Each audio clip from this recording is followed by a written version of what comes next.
This dad walked into his daughter's room and something was totally wrong. He could hear her talking under the bed, but she was nowhere to be found. His daughter had just vanished. The little girl started crying for help. She wanted mom to come save her. Her crying got weaker and weaker. Mom screamed her daughter's name. No one answered back. Then their dog rushed into the room. The dog crawled under the bed. Suddenly, the dog disappeared too. They could hear barking getting farther away. The couple knew something was really wrong. They called their neighbor, who was a physicist. He told them not to panic. They could still hear the daughter breathing under the bed. She seemed safe for now. The neighbor marked the bed corner with books. Then they moved the bed aside. After hearing the daughter's breathing again, the neighbor carefully explored forward. When the neighbor checked the wall, his hand went right through it. This totally blew the couple's minds. The neighbor explained this was a crack to another dimension. He figured the daughter fell through when she dropped from the bed. The little girl was now stuck in higher dimensional space. Mom immediately wanted to rush in and save her. The neighbor quickly stopped her. He said higher dimensions were way more complex than they imagined. Once you go in, you might never come back.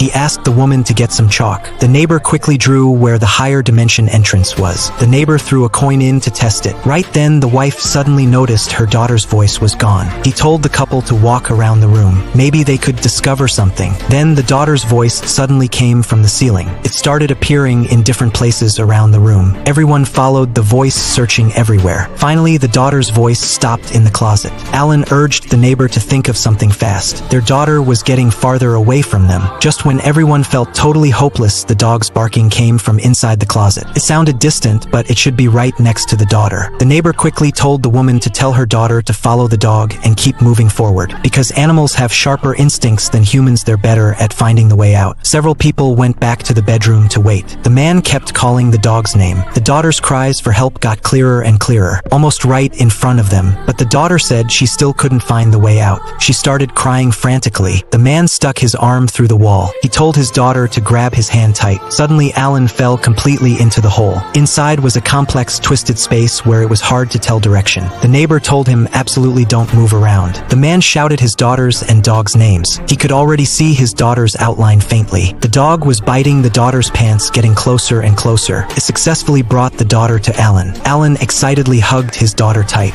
After learning the father and daughter had met up, the neighbor pulled hard and dragged Alan out. The daughter was finally safe. The neighbor told Alan that when he was in the four-dimensional space, half his body was actually still outside. Because he was always holding on to him, Alan didn't get lost inside. Alan felt really strange. He didn't feel anyone pulling him at all. And now the crack in the wall had disappeared. The neighbor asked if there were other creatures inside. Alan didn't answer this question, because when he was inside, he saw several daughters. So he wasn't sure if the one he rescued was really his daughter.